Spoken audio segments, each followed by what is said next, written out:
Halo, Assalamualaikum warahmatullahi wabarakatuh. Kita lanjutkan pembahasan ujian akhir semester kelas 7 2020. Kita lanjutkan ke nomor 21 ya. Nah, kita lihat soalnya.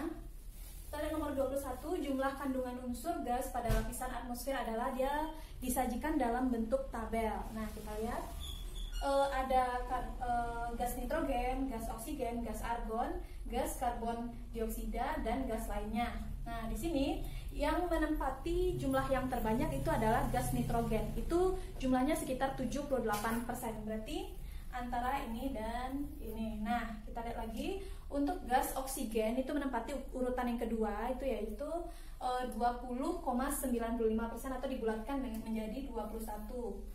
Nah, masih sama ya, B dan D masih sama. Nah, kemudian gas argon itu menempati urutan yang ketiga, itu 0,93.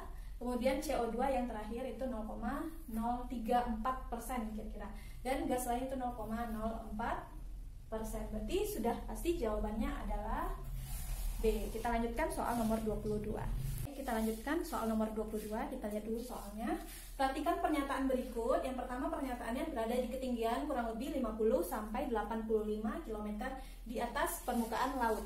Oke. Kemudian suhunya mencapai negatif 70 derajat. Terus terdapat lapisan mesopause. Dan yang keempat itu sebagai penghantar gelombang elektromagnetik. Nah, pernyataan di atas merupakan ciri-ciri lapisan A. Troposfer, B. Stratosfer, C. Termosfer, dan D. Mesosfer. Nah, bagaimana kita menentukannya? Kita kan nggak hafal tuh. Nah, ada kata kunci di pernyataan ini. Ada kata-kata mesopause. Berarti mesopause ini adalah lapisan di atas mesosfer. Nah, gitu ya. Jadi bukan lapisan di atas mesosfer, tapi dia batas antara mesosfer dengan lapisan yang ada di atasnya lagi. Jadi bisa kita katakan ini adalah kata kunci untuk jawaban kita. Berarti kalau ada lapisan mesopause, berarti jawabannya adalah mesosfer. Seperti itu saja asal. Ya, kita lanjutkan soal nomor 23. Itu soalnya kota A berada pada ketinggian 300 meter di atas permukaan laut. Nah, tekanan udara di kota tersebut adalah, nah jadi semakin kita kan berada di pesisir pantai atau di dataran rendah. Nah, kalau misalnya semakin naik dari dataran rendah itu ketinggiannya 0 meter di atas permukaan laut. Nah, kalau misalnya semakin bertambah ketinggiannya seperti yang ini kan berada di ketinggian 300 meter di atas permukaan laut. Nah, jadi kalau semakin bertambah ketinggiannya, tekanan udaranya akan semakin berkurang. Nah, diketahui dulu kalau tekanan udara di dataran rendah itu besarnya adalah 76 cm Hg. Nah, kalau dia bertambah ketinggiannya, berarti kita kurangi tekanannya, karena tekanannya kan semakin lama semakin berkurang. Jadi, dataran rendah itu lebih panas daripada dataran tinggi. Dataran tinggi kan lebih sejuk, lebih dingin, seperti itu. Nah, berarti gimana cara mencarinya adalah berapa ketinggiannya tadi dibagi dengan 100 meter, itu nanti hasilnya menjadi cm Hg. Coba kita masukkan 76 cm Hg dikurang 300 per 100 cm Hg. Nah gitu ya, jadi meternya bisa kita hilangkan. Berarti tinggal, ini nolnya juga sama, berarti tinggal 376 dikurang 3 cm Hg. Dapatnya 76 dikurang 3 adalah 73 cm Hg. Berarti jawabannya adalah A. Kita lanjutkan soal selanjutnya nomor 24. Itu kita baca dulu. Pergeseran dua lempeng tektonik yang bergeser dan menimbulkan patahan batuan lapisan kulit bumi disebut dengan gerakan. Nah, kita kemarin kan di pelajaran litosfer udah mempelajari ada 3 jenis gerakan dari litosfer itu sendiri. Ada divergen, konvergen, dan sesar atau transform. Nah, divergen ini adalah gerakan dua lempeng yang saling menjauh. Kalau konvergen itu gerakan dua lempeng yang saling mendekat. Terus kalau sesar itu gerakan bergeser, gitu ya. Sesar itu bergeser. Nah, di sini kita lihat soalnya pergeseran dua lempeng tektonik yang bergeser. Jadi ada kata-kata bergeser, berarti jawabannya udah pasti adalah sesar atau transform. Jadi kalau di ABC ada sesar, berarti itu jawabannya. Kalau nggak ada sesar, berarti transform ya. Oke. Baik, kita lanjutkan soal nomor 25. Kita baca dulu soalnya.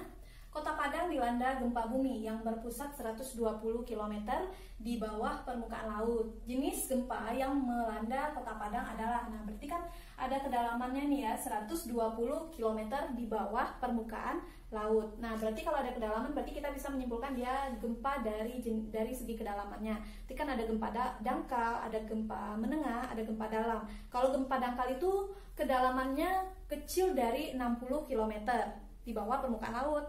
Terus kalau gempa menengah itu 60 sampai 300 km di bawah permukaan laut, dan gempa dalam itu lebih besar dari 600 km di bawah permukaan laut. Itu nanti kalian bisa lihat lagi di materi yang sudah teacher bagikan kemarin ya, bisa ditonton kembali. Nah, berarti jawabannya kalau dia 120 km berarti di antara 60 sampai 300 ya, berarti dia termasuk gempa menengah. Jawabannya adalah C. Kita lanjutkan soal nomor 26. Kita baca dulu soalnya.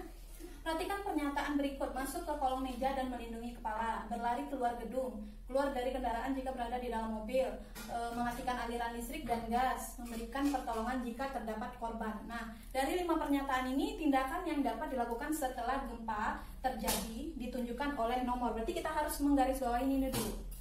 Setelah gempa terjadi. Nah, berarti kalau udah selesai gempa nih, udah selesai, kita udah nggak panik lagi, kita segeralah berlari ke luar gedung. Jadi kalau misalnya keluar gedung itu pada saat kita sudah selesai gempa. Kalau pada saat terjadi gempa, itu bisa jadi kita akan terkena runtuhan atau runtuhan gedung atau runtuhan barang-barang yang ada di dalam gedung itu. Jadi sebaiknya kalau pada saat terjadi gempa, yang nomor 1 lah yang kita lakukan, masuk ke kolong meja dan melindungi kepala kita. Nah, tapi karena pernyataannya itu setelah gempa, berarti kita cari yang setelah gempa terjadi. Terus keluar dari kendaraan jika berada di dalam mobil, ini juga terjadi pada saat gempa terjadi. Berarti ini juga salah, ini juga salah. Mematikan aliran listrik dan gas. Nah, ini setelah kita nggak panik lagi baru kita bisa mulai mematikan listrik dan gas. Itu betul ya. Terus memberikan pertolongan jika terdapat korban. Nah, ini juga betul. Berarti jawabannya adalah 2, 4, dan 5. Jawabannya D. Oke, baik, kita lanjutkan nomor 27. Perhatikan gambar. Nah, gambarnya ditahan dulu ya. Kita lihat soalnya dulu. Tindakan yang dilakukan pada gambar tersebut sebaiknya dilakukan pada saat A. Sebelum gempa, B. Ketika gempa, C. Setelah gempa, dan D. Ketika banjir. Coba kita lihat soal gambarnya. Nah, kita bisa lihat gambarnya ini ada ibu-ibu yang berada di samping lemari dan anak ini ada di sebelah sananya. Nah ya, bisa kita lihat ya. Oke. Nah, berarti ini kira-kira pada saat kapan kita melakukannya? Coba. Berarti kalau misalnya kita berlindung di samping kiri atau kanan dari lemari, berarti itu kita lakukan sebelum gempa, setelah gempa, atau pada saat gempa, atau pada saat banjir. Nah, berarti pada saat gempa ya, ketika gempa sedang terjadi. Karena kita bisa berlindung di samping sudut-sudut dari ruangan ataupun di samping dari lemari. Jangan di depan, berdiri di depan lemari gitu. Kalau berdiri di depan lemari kita bisa kejatuhan dari lemari tersebut. Berarti jawabannya adalah ketika terjadi gempa. Jawabannya adalah B. Kita lanjutkan soal selanjutnya nomor 28. Ya, nomor 28 ya. Oke, kita lihat dulu soalnya. Jika pada suatu tempat di permukaan bumi ditemukan adanya sumber air panas. Nah, ada sumber air panas ya.